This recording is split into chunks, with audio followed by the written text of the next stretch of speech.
Sir, एक महत्त्वाचा प्रश्न विचारते. आपल्याकडे जो जागर होतो तो अष्टमीला असतो, पण ज्योतिबाचा जो जागर होतो तो सप्तमीला असतो. याच्या मागचं काय कारण आहे?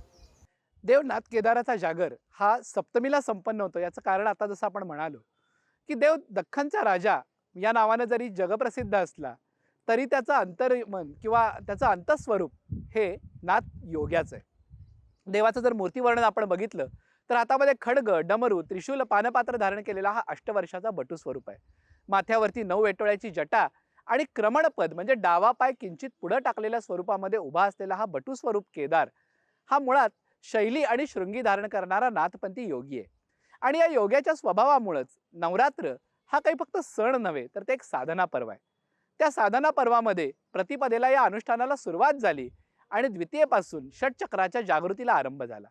ही जागृती करता करता प्रतिपदा, द्वितीया, तृतीया, चतुर्थी, पंचमी आणि षष्ठीपर्यंत षटचक्राचा जागर झाल्यानंतर सप्तमीला योग्याची संपूर्ण अवस्था प्राप्त झाली हे दर्शवण्यासाठी देवाची ही उन्मेष अश्वासह पूजा आपल्याला पाहायला मिळते. आणि जागर म्हणजे गीतेत म्हटल्याप्रमाणे या निशा सर्व भूतानाम तस्य जागरती संयमी, म्हणजे जी जगासाठी रात्र आहे ती योगी जनांसाठी मात्र संयमानं जागण्यासाठी त्यावेळेला संयमी मात्र जागे असतात. अशा पद्धतीनं आज संयमी असा केदार आपल्या भक्तजनांसह जागा आहे. कारण ज्ञानेश्वरीत योगमार्गाचं वर्णन करताना माऊलींनी सांगितलंय, ज्या मार्गीचा कापडी महेश अजूनी, म्हणजे हा योगमार्ग असा आहे की ज्या मार्गावरून भगवान शंकर स्वतः अजून येरझाऱ्या घालतात. त्याचं कारण भक्तजनांना त्याचं शिक्षण मिळावं.